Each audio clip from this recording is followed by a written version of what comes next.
지금은 성화절을 맞고 있습니다. 금년이 11년째가 됩니다. 오늘 우리는 지나간 세월을 회상해 보는 의미에서 성화절을 맞이해서 오늘 또한 다시 오지 않으리라는 참 내용으로 함께 은혜를 나누도록 하겠습니다. 참부모님께서 성화하신 지 벌써 11년을 맞습니다. 우리가 뒤돌아보면은 많은 사연들이 어떻게 다 말로 필서로 이야기할 수가 있겠습니까? 모든 것을 섭리에 담고 시간과 더불어서 흘러갈 뿐입니다. 그러나 오늘 우리에게 주시는 하나의 교훈이 있습니다. 그것은 마태복음 13장 16절의 말씀입니다. 그러나 너희 눈은 봄으로 너희 귀는 들음으로 복이 있다오다 하였습니다. 우리는 아버님이 참 탄생과 그리고 좀 유학 시절 이런 내용들은 우리가 함께 할 수 없었지만 섭리의 출발지인 부산에서부터 출발하는 섭리 역사 속에는 많은 선배 원로들이 동참했고 저희들도 늦게나마 섭리 일선에 함께 동참하여 오늘 아버님 승리의 대열에 함께 끼었던 그런 순간을 우리는 잊을 수 없습니다. 오늘 이 말씀은 우리 눈으로 봤고 귀로 들은 우리들 그것이 복이 있다 하는 말씀입니다. 똑같은 참 시대에 장소에 태어났지만 이렇게 눈으로 볼 수 있고 들을 수 있었던 그것은 소수에 불과하고 또 저희들이라는 하나의 사실을 생각할 때 우리 아버님의 하나의 생애를 우리가 되돌아보면서 얼마나 우리가 복된 자인가 한 것을 우리는 다시 한번 이 시간을 통해서 느끼게 됩니다. 17절 내용입니다. 내가 진실로 너에게 이르노니 많은 선지자와 의인이 너희가 보는 것들을 보고자 하여도 보지 못하였고 너희가 듣는 것들을 듣고자 하여도 듣지 못하였느니라 했습니다. 아까 말씀처럼 우리가 보고 들어온 아버님의 생애로정, 섭리의 그런 내용들 우리는 똑똑히 눈으로 보았고 들었습니다. 그것을 선지자도 의인도 이것을 하나 보기 위해서 그렇게 순교의 길을 걸어갔고 피를 흘렸습니다. 그렇지만 우리가 본 것과 우리가 들은 그것은 아무나 그렇게 들을 수 있는 것이 아니었다는 겁니다. 바로 이 시대에 이 대한민국에 태어난 우리들이야말로 우리는 아버님의 섭리의 일선에서 좀 주시는 말씀이나 그 실적들을 우리는 보았고 들었기 때문에 이미 16절의 말씀처럼 참으로 복된 자다 이렇게 우리가 생각해 볼 수가 있습니다. 따라서 이제 성화절을 맞이해서 우리 아버님의 그런 참 섭리의 일생을 한번 뒤돌아보는 그러한 시간을 갖도록 하겠습니다. 우리는 이제 잠시 2000년 전으로 돌아가서 자 예수님의 그런 좀 3년이란 짧은 생애 로정 속에서의 아까 말씀드렸던 좀 복된 자들이 누구였는가 한 것을 우리가 살펴봅시다. 참 예수님이 땅 위에 오늘 기독교인들이 십자가의 피의 대속으로 인류를 구원하기 위해서 십자가를 지셨다 그러지만 그것은 전혀 다른 얘기입니다. 십자가는 유대민족의 불신 때문에 초래된 하나의 결과입니다. 만일에 십자가로 인류를 구원하기 위해 오셨다면 왜 2000년 하나님의 섭리는 준비했고 수많은 예언자를 통해서 메시아의 탄생을 예고할 리가 어디 있겠습니까? 참 이렇게 예수님의 그 십자가의 하나의 노정을 통해서 우리는 참 당시 2000년 전에 눈으로 보았고 들은 자리에 복된 자들이 누구인가 한 것을 우리가 한번 살펴보도록 하겠습니다. 이거는 갈릴리 호수입니다. 뭐 넓으니까 바다라고 하는데 이 갈릴리 호수가 왜 2000년 동안 수많은 사람들의 입에서 오르내리겠느냐 생각해 보셨습니까? 아니 우리나라의 10분의 1배에 불과한 조그마한 이스라엘 나라 그 뭐 그렇게 또 유명한 호수도 아니지만 왜 이렇게 갈릴리 호수 이렇게 2000년 동안 수많은 사람이 몇 가려 왔느냐 하는 사실입니다. 이렇게 좀 그 헤르몬산에서 흘러내리는 그런 얼음이 녹아서 그 물이 고이는 곳이 바로 이 갈릴리 호수입니다. 그런데 이렇게 갈릴리 호수가 유명해진 것은 한마디로 말씀드려 예수님 때문에 그렇습니다. 예수님이 여기서 사역했기 때문에 갈릴리 호수가 오늘 2000년 동안 인류의 입에서 오르내리게 되고 또 우리가 기억하게 되는 겁니다. 그리고 참 예수님이 그 3년의 공생의 노정을 우리가 보게 되면은 참 짧은 기간이지만은 이 예루살렘을 생일을 통해서 3번 방문합니다. 한 번은 12살 때, 그리고 또 한 번은 6월절에, 그리고 마지막 사순절을 통해서 6월절에 오셔서 십자가를 지시게 됩니다. 자, 그런데 여기서 우리가 눈여겨볼 한 내용이 있습니다. 자, 여기서 이제 여리고를 통해서 이 예루살렘으로 올라오는 과정 속에 바로 이게 베단이라는 하나의 좀 마을이 있습니다. 이 마을에서 예루살렘 성까지는 약 한 3km 정도 됩니다. 그런데 이제 이 말씀을 드리고자 하는 내용은 이 베다니에서 뭐냐면 이 어떤 마르다와 마리아라는 그런 여인과 예수님의 대화의 내용입니다. 그 내용을 여러분에게 이제 말씀을 내가 드리고자 하는 겁니다.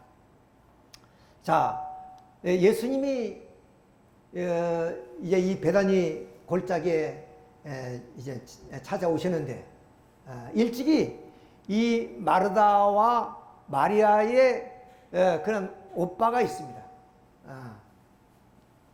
그 사람이 나사로입니다. 그 나사로가 죽었어요. 그래서 예수님이 이 마르다와 마리아를 일찍이 알고 있는 그런 상황 속에서 예수님이 이 마을에 들렸을 때 오빠의 죽음에 대해서 슬퍼하십니다. 그래서 예수님께서 능력으로 죽은 지 사흘이 되는 나흘이 됐나? 그런 나사로를 살리십니다. 그것이 성서의 저 유명한 하나의 사건입니다만, 물론 예수님이 나사로뿐만 아니라 죽은 사람 3사람을 살리는 그런 기적을 행했습니다만은, 자, 이런 하나의 깊은 인연도 있습니다. 근데 예수님이 이 고을에 와서 이제 이 마르다와 마리아가 영접하시게 됩니다. 그 영접하실 때 누가복음 10장 36절의 내용입니다. 그들이 길 갈 때 예수께서 한 마을에 들어가심에 마르다와 이름하는 한 여자가 자기 집으로 영접하더라. 그에게 마리아 하는 동생이 있어 주의 발치에 앉아 그의 말씀을 듣더니, 그러니까 지금 동생 마리아는 주님과 이렇게 대화를 나누고 있습니다. 근데 마르다라는 언니는 지금 주님을 영접하기 위해서 음식을 만드는데 바삐 움직이고 있어요. 자, 이런 하나의 장면을 지금 얘기하고 있습니다. 예수께서 나아가 이르되 주여 내 동생이 나 혼자 일나게 두는 것을 생각지 아니하시나이까 그를 명하사 나를 도와주라 하소서. 주께서 대답하여 이르시되 마르다야 마르다야 내가 많은 일로 염려하고 근심하나 몇 가지만 하든지 혹은 한 가지만이라도 족하니라. 마리아는 이 좋은 편을 택하였으니 빼앗기지 아니하리라 그랬습니다.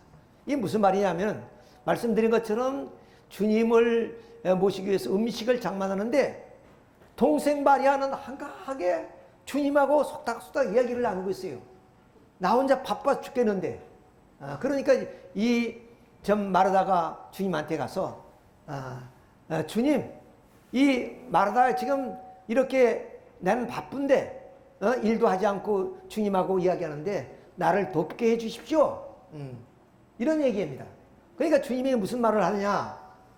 마르다야 마르다, 내가 많은 일로 염려하고 근심하네. 너무 많이 나를 위해서 정성을 들이고 또 음식을 장만하는데 좀 수고는 많이 하구나. 그렇지만 그렇게 할 필요 없다. 몇 가지, 아니 한 가지만 해도 좋다. 이런 말씀이에요. 이 얘기는 뭐냐, 지금 이 마리아하고 대화하는 그 내용, 그것이 지금 더 중요한 얘기다, 이 얘기예요. 그러니까 언니한테 나를 위해서 그렇게 바삐 음식을 장만하여 준비하려고 하지 말고 너의 동생처럼 내가 하는 말을 와서 듣는 것이 좋을 것이다 하는 얘기예요. 이야기에서 우리에게 좀 주는 하나의 이야기가 뭐냐. 이제 주님이 저 유월절을 맞이해서 이제 죽음이 가까웠다는 것을 아십니다. 이 마르다와 마리아 집에 왔을 때는 이미 그 십자가에 돌아가시 한 6일 정도입니다. 그러니까 예수님이 3년 동안 좀 사역을 하면서 많은 말씀을 했지만, 그러나 주님이 말씀하신 것처럼 너희가 들어도 알지 못하고 보아도 알지 못했기 때문에 내가 비유로 말씀하신다 하는 것처럼 많은 말씀을 비유로 말씀하셨어요. 천국에 씨 뿌리는 이야기라든가 그런 많은 비유의 말씀이었습니다. 근데 이제 당신이 돌아가시 전에 뭔가 좀 귀중한 이야기를 해주고 싶은 거예요. 이제 당신이 십자가에 돌아가시면 아무런 좀 음식이 중요한 것도 아니고 그 어떤 것도 중요한 것이 아닙니다. 주님이 이 땅에 와서서 우리를 구원할 수 있는 그 말씀을 한마디도 빼지 않고 다 주고 싶은 거예요. 그렇지만 그런 말씀을 받을 자가 없기 때문에 또 이 동생 마리아는 그런 뜻을 알고 주님한테 좀 가까이해서 그 말씀을 속닥속닥 들고 있는 겁니다. 그러니까 내가 먹고 올 음식이 중요한 것이 아니라 이제 내가 떠나면 너희들을 만날 기회도 없고 너에게 줄 이야기도 줄 수 없는 그런 상황이에요. 음식이 문제가 아니다는 거예요. 지금 내가 하는 말을 너희들이 잘 들으라고 말이에요. 이걸 우리가 좀 성화하신 아버님을 비교해 봤을 때 아버님이 얼마나 많은 말씀을 나눠주셨습니까? 그저 앉으나 서나 그냥 밤을 새우면서 말씀했습니다. 제 아들은 그런 피곤해서 졸고 그리고 또한 좀 부모님의 말씀에 처음에는 많은 사람들이 몰려들까 너무 지루하니까 점점 참석하는 율이 적었습니다. 어떻게 보면 참으로 우리는 불충한 삶을 살았다 이렇게 볼 수도 있습니다. 아버님 뭡니까? 당신이 100세 1000세를 사는 것이 아니기 때문에 우리 인간 똑같이 우리 육체가 노쇠하면 죽는 것이기 때문에 살아장 전에 당신이 하고 싶은 말, 또 당신이 이 땅에 인류를 위해서 금과 옥조같이 남길 말들을 좀 주시기 위해서 밤낮을 가리지 않고 말씀을 하신 거예요. 근데 아버님은 그래도 좀 섭리가 시작한 지 54년부터 섭리를 시작했으니까 얼마나 많은 세월이 흘렀겠습니까? 근데 예수님은 딱 3년이에요, 3년. 3년에 무슨 말을 많이 하겠습니까? 더구나 아까 말씀드렸지 비유와 상징의 그런 말씀. 그런 말씀이기 때문에 참 이 예수님은 마음이 너무나 안타까운 거예요. 뭔가 당신이 이 땅에 오셔서 이루어야 될 그 수많은 말씀을 남기지 못하고 가는 안타까움. 그래서 아무것도 모르는 이 마리아를 붙잡고 지금 속닥거리고 말씀하시는 거예요. 그러니까 지금 음식이 중요한 것이 아니라 그냥 한두 가지 하고 너도 나와 같이 저 동생처럼 이 천국의 이야기를 좀 들어야 돼요. 앞으로 펼쳐질 성적 내용들을 듣는 것이 더 낫지 않겠느냐 그 말씀이에요. 우리는 지금 생각해보면 아버님이 그 금과 옥조 같은 말씀들을 쏟아부으시는데 지금도 계시다면 훈독회를 통해서 얼마나 참 귀한 말씀들을 들을 수 있겠습니까? 그런데 지금은 아무리 말씀을 드려도 들을 수 없는 것처럼 예수님도 이제 6일 후에는 십자가에 돌아가시는데 그 가슴 속에 담았던 그 말씀을 다 전할 수는 없지만 그러나 이러한 여인을 붙잡고 말씀하는 그 내용 앞에 언니 마르다도 같이 와서 이 얘기를 들으라는 그런 얘기입니다. 자, 이것을 우리가 이 아버님의 성화를 통해서 아버님이 계실 때와 안 계실 때를 우리가 비교해 보게 되는 겁니다. 또 하나는 이제 여기는 여인이라고 이제 얘기가 나옵니다만은 바로 이 마리아입니다. 역시 똑같은 인물인데 똑같은 집에서 이 마리아는 고가의 향유. 이제 한번 마태복음 26절의 내용을 읽어보겠습니다. 예수께서 베다니 나병 환자 시몬이 집에 계실 때 한 여자, 이건 이제 마리아를 말합니다. 매우 귀한 향유 한 옥합을 가지고 나와서 식사하시는 예수의 머리 위에 부니 제 아들이 보고 분개하여 이르되 무슨 의도로 이것을 허비하느냐 이것을 비싼 값에 팔아 가난한 자들에게 줄 수 있었겠도다 하거늘 예수께서 아시고 그들에게 이르시되 너희가 어찌하여서 이 여자를 괴롭히느냐 내가 내게 좋은 일을 하였느니라. 그러니까 마리아가 아까 말씀을 듣는데도 참 좋은 일을 하고 있다 하는 말씀처럼 이 마리아가 그 비싼 좀 향료의 옥합을 깨어서 이제 머리 위에 붓고 그리고 머리로서 이렇게 좀 손발을 좀 씻겨 드리는 겁니다. 그것이 뭐야 했어요? 좋은 일이다. 좋은 일이다. 가난한 자들은 항상 너희와 함께 있거니와 나는 항상 함께 있지 아니하리라. 이 여자가 내 몸에 이 향유를 부은 것은 내 장례를 위하여 함이니라. 내가 진실로 진실로 너에게 이르노니 온 천하에 어디든지 이 복음이 전파되는 곳에 이 여자의 행한 일도 말라여 그를 기억하라 그랬습니다. 그러니까 지금 옥합을 깨서 이 향유를 머리에 붓고 그리고 머리로서 이 발을 그러면 이렇게 좀 발라드리는 그런 이 얘기가 좋은 일인데 이것이 어디까지?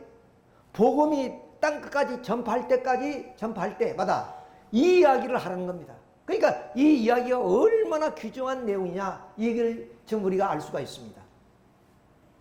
자, 여기 그 성서에는 300데나리온이라고 이렇게 얘기를 하고 있습니다. 그러니까 300데나리온은 어떤 것이냐?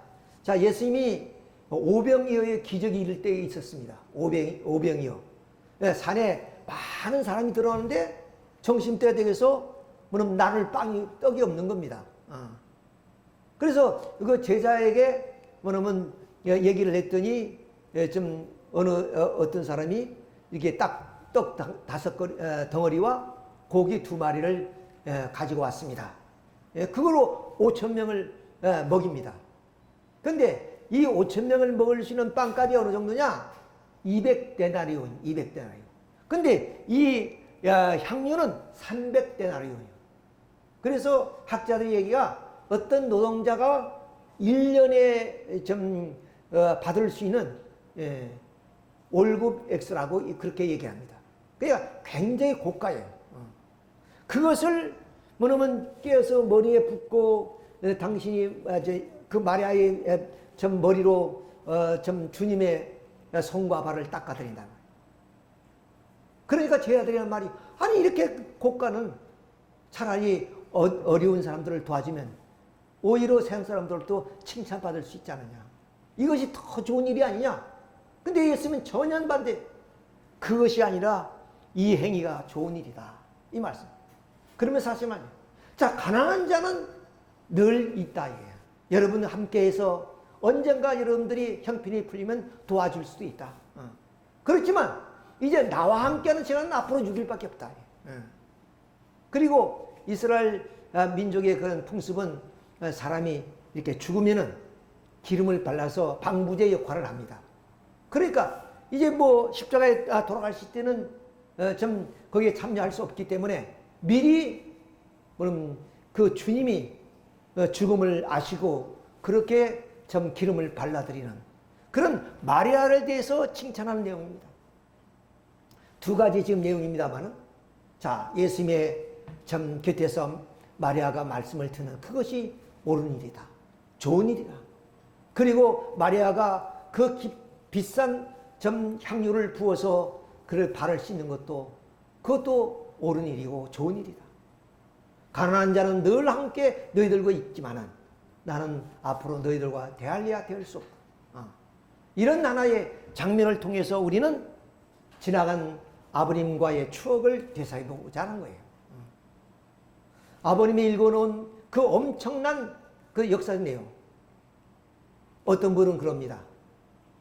인간으로서 할 수 없는 일을 했다 그렇습니다. 그렇습니다. 뭐 징기스칸이라든가 나폴레옹이라든가 이 수많은 그런 좀 무력으로 세계를 정복했지만 아버님은 사랑으로 또 원리의 말씀으로 바로 세계를 정복하신 분입니다.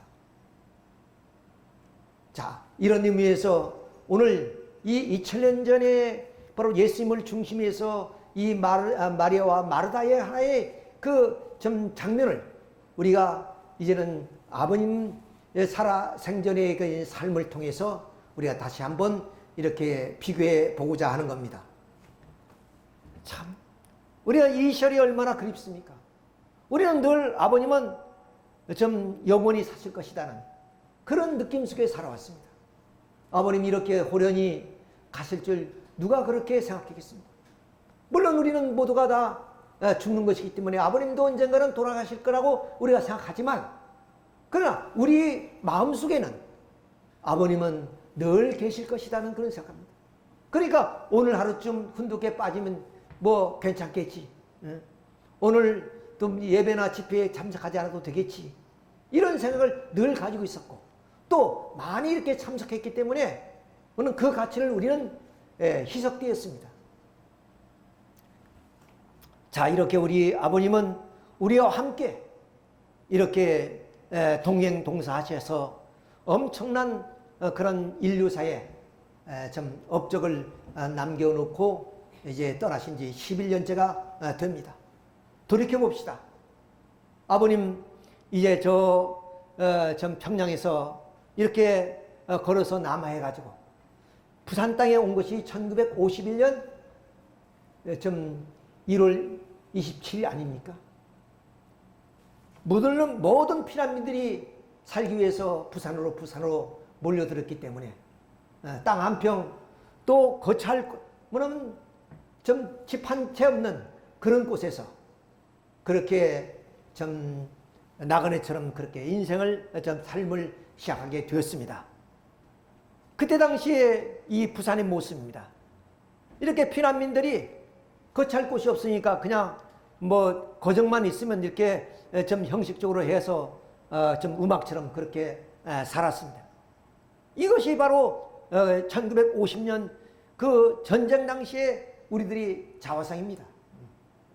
자, 이런 속에서 아버님도 뭐 별로 다를 것이 없죠. 그런데 다행스럽게 아버님은 이 중앙동에 있는 40계단이요. 이 40계단 옆에서 누구야? 바로 이 광로필이라는 사람을 만나게 됩니다. 자, 그분은 이 흑석동에 있을 때 유학 시절에 교우입니다. 같은 교회에 다녔기 때문에 잘 알고 있는 사이에서. 그 다음 또 누구를 만나냐면 엄동훈 씨라고 해서 일본 유학 시절에 가장 친한 친구이십니다.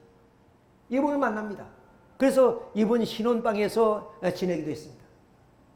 또 한 번 만났으니 이분이 바로 흥남에서 옥중에서 제자입니다. 이분 집은 어디냐면 바로 사하예요. 사. 지금 사하구에는 그 사하인데 여기서도 좀 머무셨어요. 예, 여기서 계실 때부터 바로 이 말씀 원본을 집필하기 시작합니다. 그리고 나서 비로소 이 법례걸 토담집에 짓고 여기서 이제 말씀을 정리해 나가시게 되는 거죠. 자, 이 안진뱅이 책상 위에서 하루 종일 당신이 그런 머릿속에 정리됐던 것을 이래 써 내려가십니다. 자, 그때가 바로 아버님이 33살 때, 꽃 같은 젊은 시절이었죠.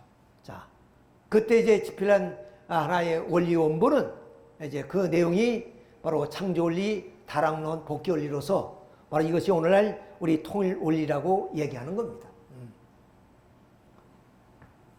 자, 이렇게 해서 아버님이 그런 하나의 원본을 토대로 해가지고 이제 좀 유엔협회장님이 원리 해설을 쓰십니다. 그리고 그것을 오늘 우리들이 강의하는 강의의 내용으로서 원리 강론이 1966년에 좀 또 집필에 있어서 발간하십니다. 이런 하나의 원리 강론은 세계 언어로 다 이제 번역이 되어서 세계 사람들이 읽게 되었고, 이 원리 말씀에 의해서 감동과 감화를 해서 수많은 젊은이들이 이런 좀 아버님을 따르게 되었습니다. 그리고 이 원리 강론을 중심으로 하는 통일 사상 또는 세가공선제의 비판, 김일성 주체상 비판, 새 공산주의 종언까지 이렇게 이제 좀 인류의 구원에 대한 그런 책들이 쏟아져 나오게 됩니다. 그리고 아버님 참 평생을 통해서 수많은 말씀들 다 그건 정리 안 됐지만 지금 정리된 것만 해도 600여 권이 됩니다.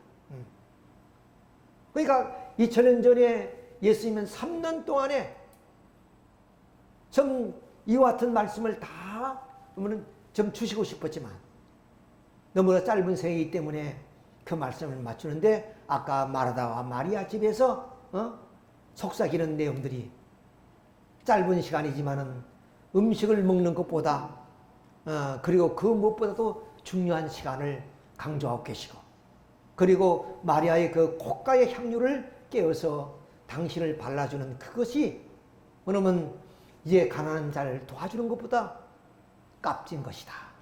이런 하나의 말씀의 내용처럼 이렇게 우리는 참으로 복되게 어쩌면 아버님이 참 만수를 누리셨기 때문에 이런 말씀들이 금과 옥조 같은 이 참 말씀들이 오늘 이렇게 우리의 쉽게 접할 수 있게 되었다. 그런 얘기. 자, 이런 하나의 말씀을 토대로 해서 이제 좀 그때 당시에 말씀을 집필을 하시고 집필을 하셨던 이 봄내걸 음악이죠, 음악. 그때 이제 여기서 북한에서 계셨던 그런 옥세현 할머니라든가 이런 권사님들. 근데 이분이 좀 외국인입니다. 아마 이 파병이 돼서 한국전쟁에 참여하신 분인 것 같아요. 그래서 아마 이제 우리 김원필 선생님이 부두에서 미군을 상대로 해서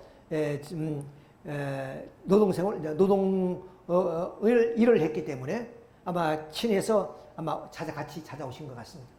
이분이 나중에 식구들이 찾아갔더니 지금 목사였다는 목사, 지금 목사하고 있다. 이렇게 사진 한 장 가지고 찾은 거예요.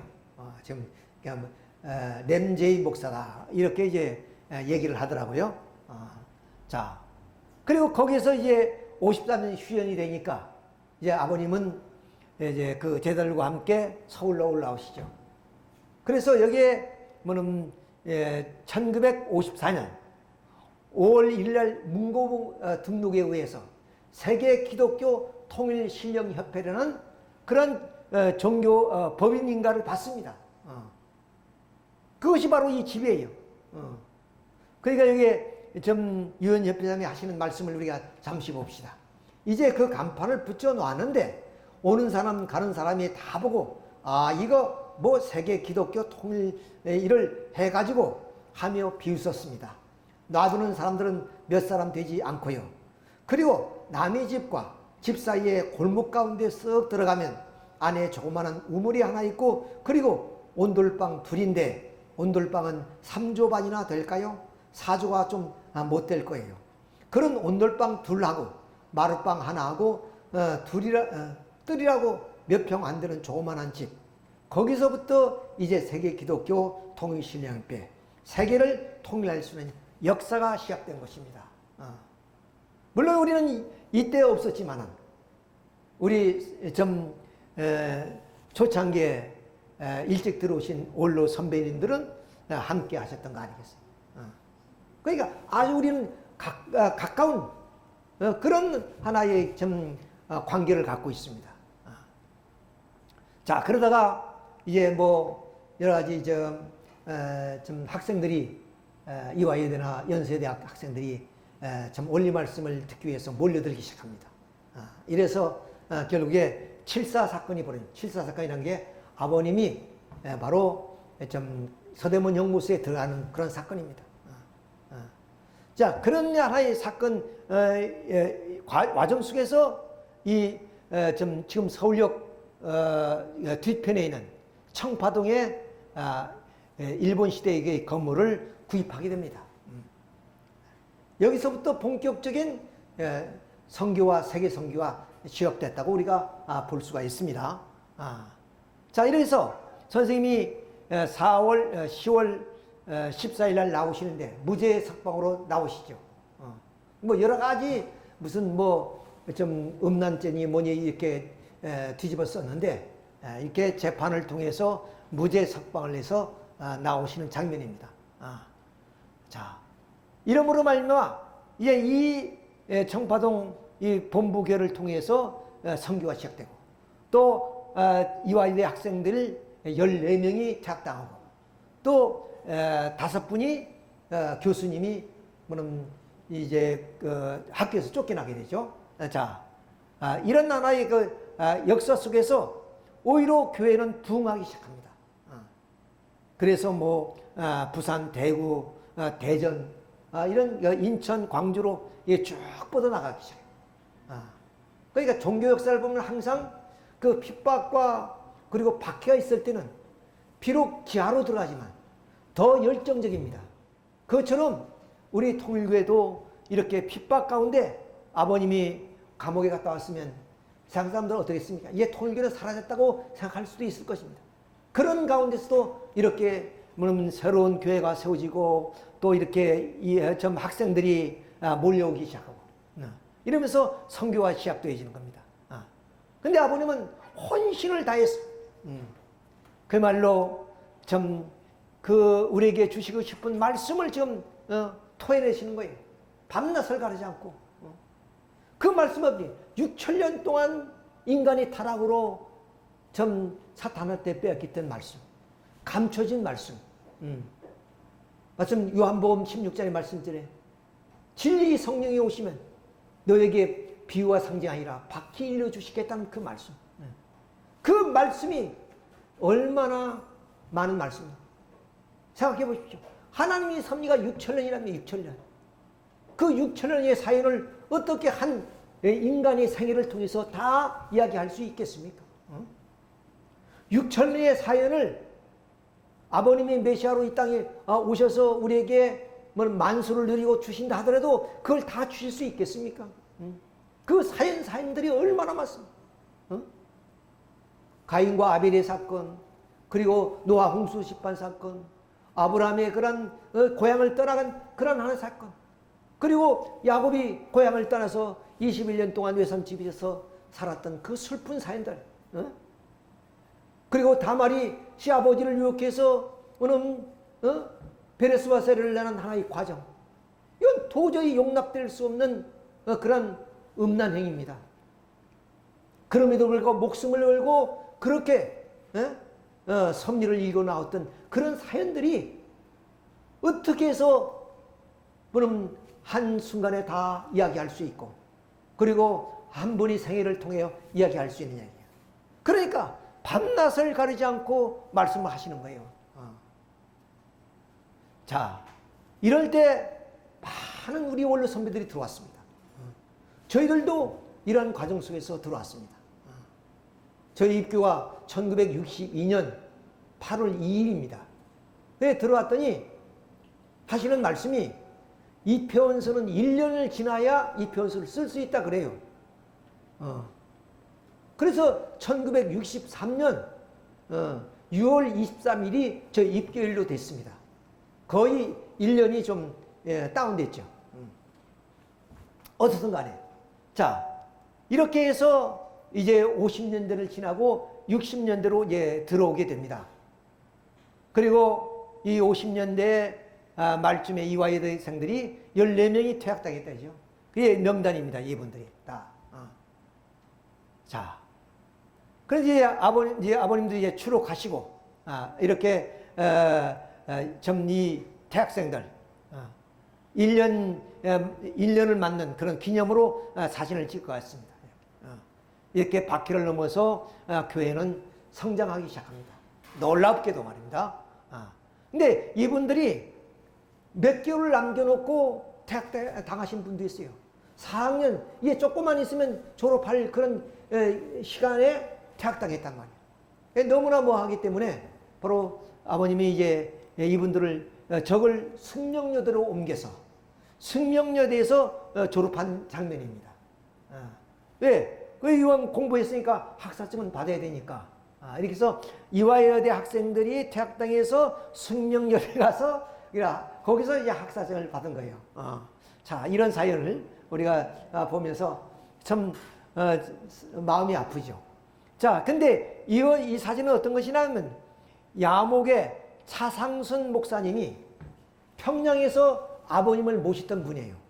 근데 이분은 그럼 아버님 고향에 아버님이 계실 때나 흥남에 계실 때나 소식을 전했던 분입니다. 아버님 소식을 좀 부모님께 정주에 가서 그런 분인데 이제 남하를 할 때 각자 헤어져서 남하했기 때문에 또 먼저 남하를 했습니다. 아버님이 흥남에서 나오기 전에 남하를 해서 그래서 여기서 야목이란 그런 곳에 가서 뭐냐면 성결교회인가 이 교회를 목사니까 교회를 시작했어요. 거기 이제 그때 뭐 우리나라는 그 전란이 일어나도 그게 뭐 종교심이 아주 부흥이 불길이 많이 있었기 때문에 약 120명 이상의 그런 성도들이 있었다고 합니다. 근데 이 차상순 목사님이 아버님의 제자였기 때문에 아버님이 내려오셨다는 것을 알고 청파동에 교회를 세웠다는 것을 아시고 찾아와서 뵙습니다. 그리고 여기에 있는 모든 성도들을 전도합니다. 한꺼번에. 원래는 이것이 하나님의 섭리예요. 오늘 모든 기독교의 성도들이 메시아를 기다려온 거 아니에요. 그러니까 아버님이 메시아로 딱 서게 되면, 즉 원리를 선포하면 그 원리를 듣고 이제 그들이 신앙은 이제 아버님을 중심으로 해서 옮기면 끝나는 거예요. 그런데 뭐 지도자들이 아버님을 반대하고 박해함으로 인해서 그런 과정을 거치지 못한 거지. 그것이 아버님의 고난의 길입니다. 근데 차상순 목사님은 일찍이 아버님 제자였기 때문에 아버님이 남하시고 교회를 세운 것을 아시고 이제 이 교인들을 잘 설명해서 여기서 2명만 따르지 않고 나머지 120명이 다 따랐답니다. 그 야목교회가 지금도 있습니다. 그래서 아버님은 이제 시간 나는 대로 야목교회 가서 거기서 이제 뭐 수련도 하고 이렇게 하셨던가 봐요. 그게 아버님 좀 진지 드시는 장면입니다. 여러분 생각해보세요. 마침 마르다와 마리아 집에 예수님이 가서 좀 마리아와 얘기하는 장면, 그리고 거기서 음식 대접받는 그런 모습과 뭐가 다를까겠어요? 예수님도 이랬을 것이란 말이에요.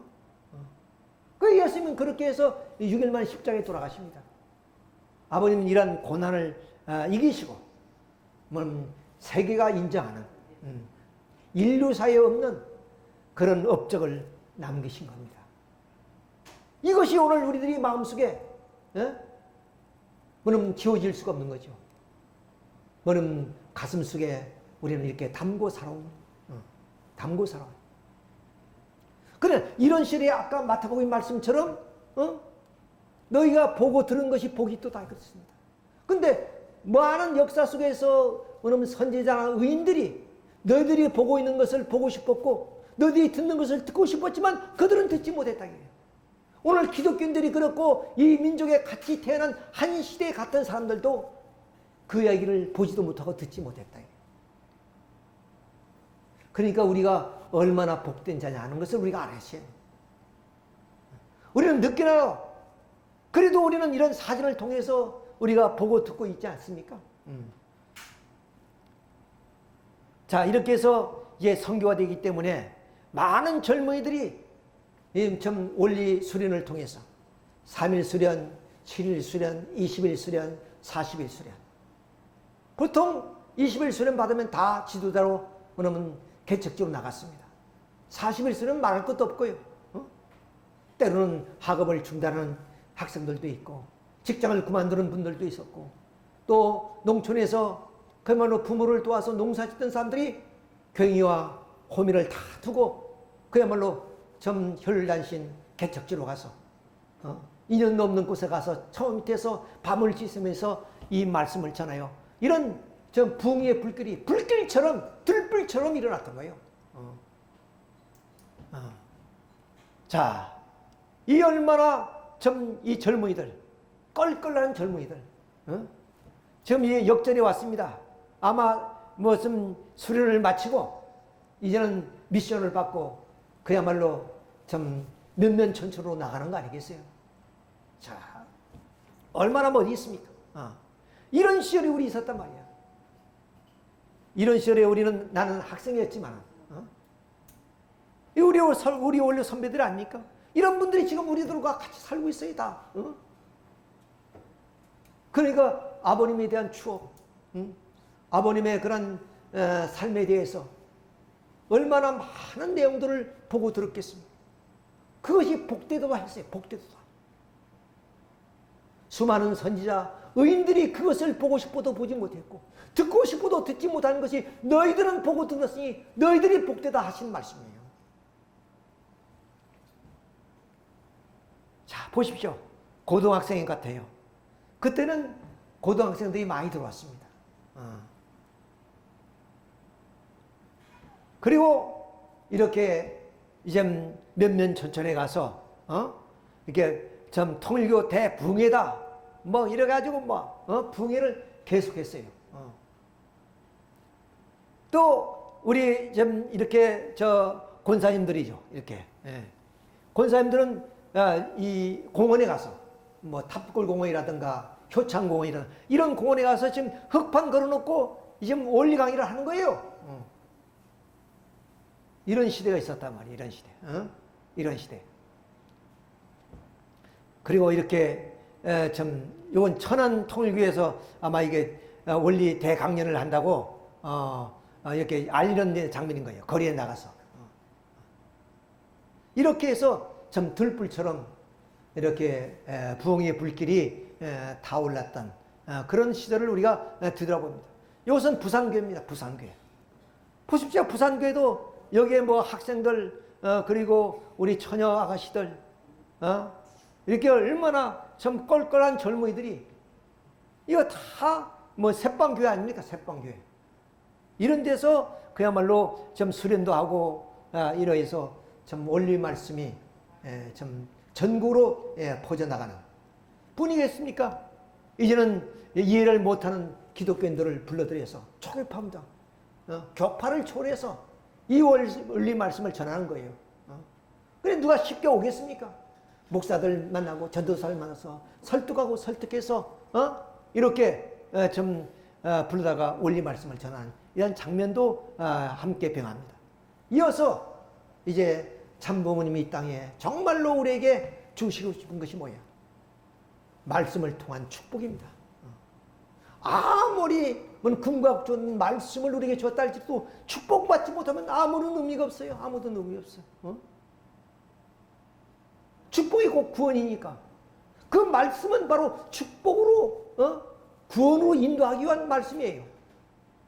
그러니까 이런 말씀을 중심으로 해서 이렇게 36가정이 탄생하고 70가정이 탄생하고 114가정, 430가정 이렇게 이제는 이제 가정이 탄생합니다. 그래서 통일교회는 홀로 가는 신앙길이 아니에요.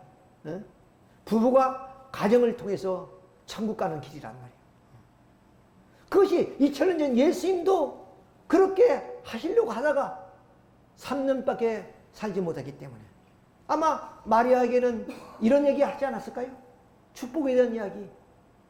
니고데모에게 하신 말씀처럼 또는 수가성 이름 없는 여인에게 네가 기다리는 메시아다는 그 말씀처럼 마리아도 그런 얘기를 들었을 리라 믿습니다. 그것처럼 바로 아버님은 이렇게 살아 계셔서 이런 인류의 역사의 최초의 축복식이 바로 이 한반도 서울에서 이루어졌다는 거예요. 이것이 언제냐? 바로 1961년. 이런 세월을 우리가 다시 돌아갈 수 있습니까? 이런 자리에 서고 싶어도 금괴에 실려서 오더라도 이런 시간으로 돌아갈 수가 없습니다. 오늘 말씀이 뭐냐? 오늘이 또한 다시 돌아오지 않는다 했어요. 오늘 마찬가지로 이 시간이 흐르면 오늘 이 시간은 다시 돌아올 수 없습니다. 그러니까 우리는 섭리일서의 매 순간이 굉장히 귀중한 시간들이에요. 그러니까 요한성 회장님 졸 일이 아니에요. 졸 일이 아니라니까. 졸아서 될 일이 아닙니다. 지금. 두 눈을 부릅뜨고 두 줌을 불끈 쥐어도 지금 부족할 판에 오늘을 지나면 다시 돌아오지 않습니다. 자, 이것이 37가정 우리가 축복하는 1970년 10월 20일 창춘체육관에서 777상 국제합동 결혼식이죠. 그 다음 이것이 1800상 우리 후배들이 받은 상이에요. 그 다음 이것이 6000상 그리고 6500상 이 6500상은 전체가 국제결혼입니다. 즉 쉽게 말하면 한국과 일본 물론 말레이시아, 싱가포르 이런 사람들도 참여했지만 대체로 한일 그런 교체 축복 결혼입니다. 이것이 바로 1988년도에 있었던 그런 일입니다. 그리고 이것은 이제 그러면 36만 쌍입니까? 축복이 이렇게 올림픽 메인 스타디움이었던 곳에서 이렇게 메모드로 시작된 거죠. 그럼 이건 뭐냐면 우리 이제 종교 지도자 이런 분들도 역시 전혀 총각이 아니지만 바로 메시아가 와서 축복해 줘야 될 그 축복. 메시아는 이거 하나 위해서 오신 거예요. 예수님이 이거 축복해 주려 오셨다가 결국 이스라엘 민족의 몰리로 말미암아 십자가에 돌아가신 겁니다. 그러니까 말씀드리지만 다시 마리아에게 축복에 대한 얘기를 하지 않았을까? 그런 생각을 합니다.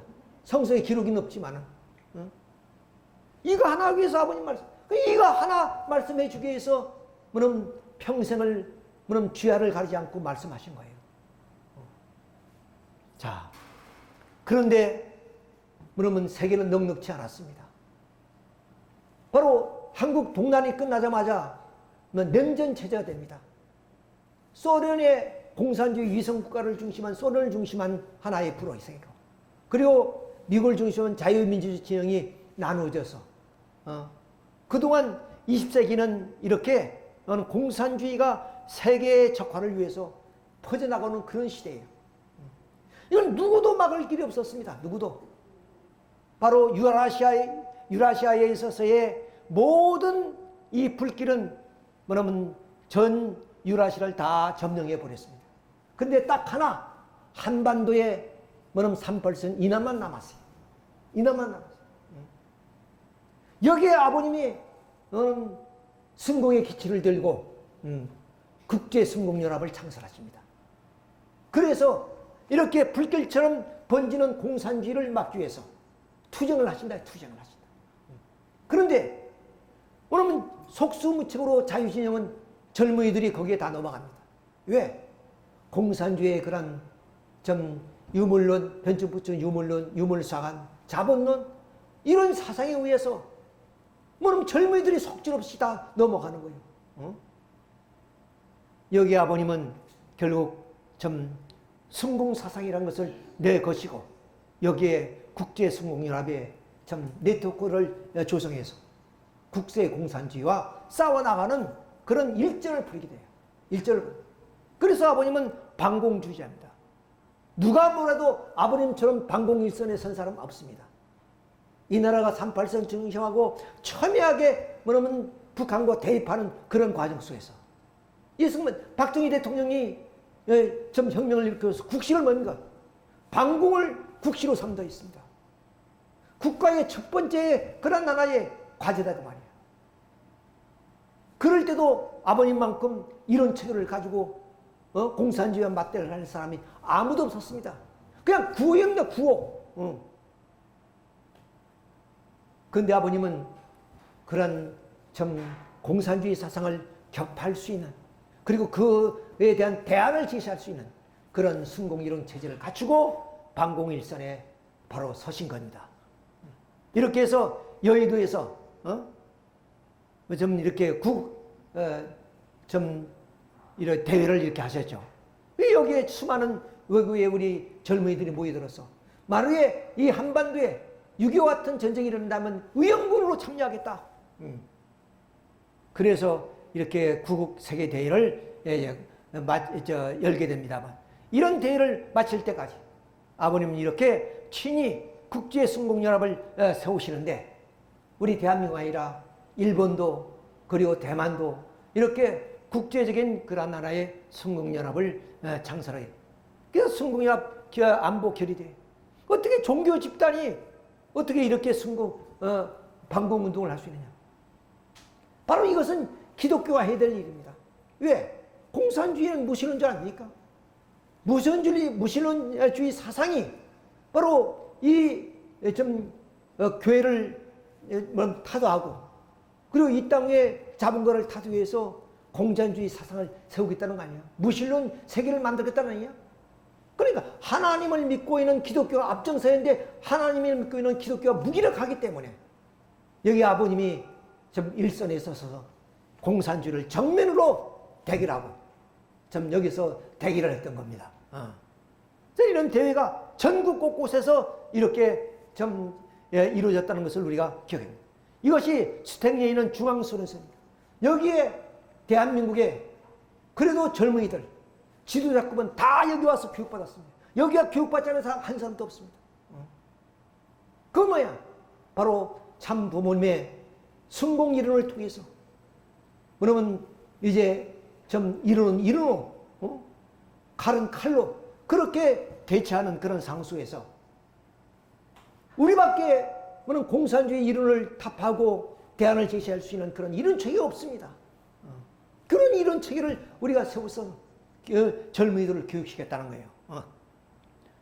그렇기 때문에 80년대 또 우리가 90년대로 가는 과정 속에 얼마나 남북 간의 첨예한 대립 속에서 우리가 38선을 지켜왔습니까? 그런 하나의 모든 과정 그리고 일본에 있는 우리 제1교포들이 조국 방문도 다 아버님이 트신 거 아닙니까? 아버님이 다 줄을 놨어요. 그래서 이루어진 겁니다. 이걸 우리가 똑똑히 알아야 되겠습니다. 자, 그래서 이제는 저희들이 강사가 되어서 목사이기도 하지만 이런 순공 강사가 되어서 그러면 이런 군의 지도자들 모여놓고 군민을 모아놓고 이렇게 순공운동을 하는 거예요. 이렇게 교육을 시키는 겁니다. 이런 운동을. 자, 그래서 아시아 순공 대회도 이렇게 치료해요. 그럼 세계 반공대회 이런 것을 수없이 여기에 이분 누구냐? 일본 수상입니다. 기시 수상. 이분이 바로 이번에 그 돌아가신 아베 총리 외할아버지. 이때 보면 아버님이 이 기시수상을 만나서 일본은 그때 당시 얼마나 적군파 아카히타지 붉은 깃발 들고 말이지. 그렇게 뭐냐면 공산주의가 지금 우리 대한민국처럼 엄청나게 뭐냐면 공산주의 운동을 전개했습니다. 물론 일본은 법적으로 공산당이 있으니까 말이에요. 그럴 때 아버님이 이런 좀 기시수상을 통해서 방공일선에 좀 투쟁하게끔 해놨던 그런 기반들이 있다는 것을 우리가 아셔야 되겠습니다. 그래서 아버님은 1970년 들어서면서 이제 미국의 중심으로 하는 좀 세계 섭리운동을 전개하기 시작하죠. 그때 뭐냐면 미국의 대통령, 전 대통령이지만은 아이젠하워 대통령을 만납니다. 그래서 뭐냐면 아버님이 이 동양에서 이름 없는 젊은이가 와서 열정적으로 공산주의에 대한 말씀하시는 것을 지금 보시는 거예요. 누구도 어느 젊은이도 이렇게 공산주의에 대해서 열정적으로 알고 또한 그것을 이야기하는 사람이 어디 있습니까? 그러면서 아버님께서 미국이 뭐는 좀 불났기 때문에 이 불을 끄는 소방서로 왔다. 미국이 병들었기 때문에 내가 의사로 왔다. 미국이 이미 청교도의 정신을 다 잊어버리고 세속화 뭐는 타락의 길로 가고 있기 때문에 이 미국을 살릴 수 있는 길은 당신밖에 없다는 거예요. 자, 이것을 역설하는 장면을 우리가 합니다. 그러면서 이렇게 제퍼슨 기념관이죠. 제퍼슨 기념관에서 이렇게 희망의 날을 선포해서 하게 되고 그 다음 곳곳에서 이렇게 50기주를 좀 누비면서 미국이 깨어나기를 바랍니다. 청교도 정신으로 돌아가자고 외치는 그런 하나의 장면입니다. 닉슨 대통령이죠. 닉슨이 어떻게 또 있을 때 이 닉슨이 결국에 뭡니까? 선거 전략에서 여러 가지 문제가 있어서 이제 어떻게 또 사건이 벌어졌는데 뭐 아버님이 신문을 통해서 용서하라, 사랑하라. 미국을 용서하고 사랑해서 이제 우리 공산주의와 대치해야 된다는 그런 말을 이제 강조하는 그런 내용이 되겠습니다. 이렇게 해서 닉슨을 참 돕기 위해서 그렇게 활동을 했던 것도 우리가 기억하게 됩니다. 그리고 종교를 뛰어넘어서 그리고 세계 과학자대회, 세계 석학들을 모여놓고 이제 절대자, 즉 하나님을 규명하는 겁니다. 하나님. 뭐 하나님이 보이지 않으니까 없다는 사람도 있고, 뭐 하나님을 어떤 관념적인 존재로만 보는 그런 분도 있지 않습니까? 이런 과학자들을 통해서 오늘 절대자에 대한 규명을 하는 그런 하나의 좀 이렇게 학설대회도 쭉 펼칩니다. 이것이 바로 이 미국 대회의 하이라이트. 이것이 모니먼트 광장입니다. 그러니까 미국에는 국회의사당이 법을 다루는 곳 아닙니까? 그러니까 국회의사당보다 높은 건물을 지을 수 없습니다. 그런데 이 모니먼트탑만 국회의사당보다 높습니다. 여기에서 이렇게 미국 사람 30만을 모여놓고 대회를 하신 거예요. 대단하지 않습니까? 동양인으로서 이름 없는 한국의 한 젊은이가 와서 이렇게 미국을 깨우치는 그런 소리, 이런 것을 하셨다는 거예요. 자, 우리 한번 박수로 우리 참 감사를 올려봅시다. 이런 것을 우리가 보게 됩니다. 그 다음 이제 아까 말씀드린 냉전 체제에서 소련이 이제 멸망을 가지고 있고 해체를 가지고 있던 것이 이 레건이 바로 스타워즈라는 그 정책입니다. 여기에 이제 아버님이 또 고르바초프를 만나고 이러면서 소비에트 연방이 해체됩니다. 이때 이 레건이 당선될 수 없는 그런 입장에서 아버님이 적극적인 그런 도움을 통해서 당선되는 순간입니다. 누구나 그때 당시 레건이 패배했다고 다 인정하는 그런 시대예요. 그런 시대에 워싱턴 타임즈를 창간하시고 아버님이 적극적으로 이 보수 대통령을 세운 겁니다. 이래서 그럼 소비에트 연방과 대결하게 되고 그래서 공산주의 체제가 무너진 거예요. 이런 전략 전술 이런 걸 다 아버님이 진두지휘하셨다는 것을 우리가 알 수 있어요. 그리고 1985년도 스위스 제네바에서 이렇게 소련 멸망에 관한 제네바 선언을 하게 합니다. 그것이 바로 이제 이상원 원장님을 통해서 쓰신 공산주의 종언, 이것을 통해서 비로소 아까 말씀 세계 평화교수협의회 이 교수들에게 이것을 선언하는 겁니다. 그러니까 공산주의가 세계를 향해서 한참 뻗어나갈 그때 공산주의가 종말을 구한다는 얘기는 어불성설 아닙니까? 그러니까 채플런 박사가 회장인데 이 말을 도저히 할 수가 없는 거예요. 아버님이 강력하게 그것을 종언을 선언하라고 해서 종언을 선언합니다. 그 선언한 이후에 바로 5년 후에야 돼요. 베를린 장벽이 무너지죠. 자, 그리고 그 이듬해 91년도에 소비에트 연방이 해체됩니다. 이 아버님이 바로 크렘린에 가서 이 대통령에게 공산주의를 내놓으라고. 그리고 레닌 동상을 끌어내리라고. 그리고 젊은이들이 나에게 3,000명을 보내면 내가 교육시켜서 이 소련을 붕괴시키겠다. 이렇게 해서 그것이 다 이루어집니다. 그 이듬해 바로 김일성을 만나죠. 이것은 지금 같은 상황에서 보면 안 됩니다. 그때 당시에는 남북 간의 교류도 없었고 또 소련과도 우리가 외교 관계도 없는 그런 상황입니다. 그런 상황 속에서 아버님이 이런 일을 하시는 거예요. 여기서부터 비로소 북한과의 교류와 문화 교류 이런 교류들이 시작돼서 오늘에 이르게 됐다는 것을 우리가 아셔야 됩니다. 이런 걸 많이 보도 안 했어요. 언론들이. 자, 여기서 형님 아우 맺었습니다. 누가 감히 김주석 어깨를 앓을 수 있습니까? 북한에서는 존엄한 분이라 그러잖아요. 그러니까 손도 제대로 만질 수 없고 어깨도 만질 수 없는 그런 분이에요. 근데 이렇게 아버님 술잔을 나누면서 의리 형제를 맺고 그리고 북한 개발을 다 맡기신 거예요. 근데 김일성이 주석이 돌아가심으로 알마 그것이 현대로 넘어가긴 했지만 어떻든 간에 이렇게 손잡고 뭐냐면 이 김주석이 있을 때 살아계실 때 이렇게 손잡고 세계 정상들이 함께 했던 사람 아무도 없습니다. 아버님밖에 없어요. 아버님 그랬다고 내가 김주석 손을 꽉 잡았다고.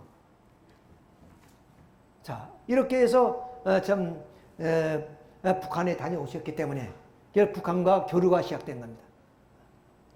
자, 북한을 방문 중인 문선명 교수는 오늘 오전 한경남도 함흥에 있는 주석공간에서 김일성 주석과 면담을 갖고 이산가족 재외사업과 경제 추진 문제 그리고 남북 정상회담 문제 등에 대해서 논의한 것을 알려졌습니다. 이 자리에서 김일성 주석은 북한 핵에너지를 평화적인 목적으로만 사용할 것이며 핵무기를 제조하지 않았고 제조할 능력도 없다고 말하고 핵 사찰을 순리적 방법으로 받아들일 용의가 있음을 밝힌 것으로 전해지고 있습니다. 핵 문제까지도 그렇게 말씀을 나눴던 겁니다. 민간인이 자 이것을 우리가 자 아버님은 어떤 분이 한마디로 하나님을 가장 잘하는 챔피언입니다. 인간을 잘 나가는 챔피언입니다. 연결을 가장 잘하는 챔피언입니다. 사탄을 가장 잘하는 챔피언입니다. 그리고 예수님을 가장 잘하는 챔피언입니다. 성경을 가장 잘하는 챔피언입니다. 인류의 역사를 가장 잘하는 챔피언입니다. 가정의 가치를 가장 잘하시는 챔피언입니다. 이렇게 우리 참모님은 8대의 챔피언입니다. 이것은 누구도 가질 수 없는 챔피언의 벨트를 가지신 분이십니다. 이것은 누가 끼워준 것이 아니라 당신이 스스로 이 챔피언 자리에 오른 겁니다. 앞으로도 이런 챔피언이 없을 것이고 과거도 없지만 현재도 없고 미래도 없습니다. 오직 그 챔피언은 아버님뿐입니다. 이런 아버님을 우리가 모시고 살았다는 겁니다. 아까 말씀드린 보는 자, 듣는 자 너희들이 복이 있다고 그랬습니다.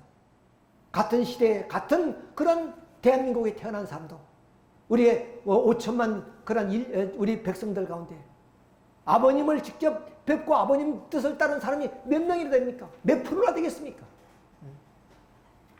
이것을 우리가 아셔야 됩니다. 선지자도 그것을 알고 싶었고 의인들도 그것을 알고 싶었지만 그것을 보지도 못하고 듣지도 못했다. 오늘 우리들만이 그것을 보았고 들었습니다. 우리는 영계에 가서도 우리 성도할 때 오늘 이 지상에 벌어졌던 그 이야기를 우리가 전해야 될 겁니다. 그리고 이 이야기는 우리 후손들에게도 그야말로 할머니가 손자에게 소곤소곤 동화 얘기를 해주듯이 그렇게 얘기를 해줘야 될 겁니다. 왜? 그 현장을 보고 들은 사람, 현장에 함께 쓴 사람은 우리밖에 없기 때문에 그렇습니다.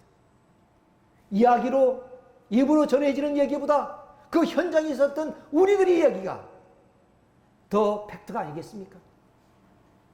자, 이런 것을 우리가 생각해 볼 때 우리는 얼마나 복된 자인가 하는 것을 우리가 느낍니다. 물질 그건 있다가 없어집니다.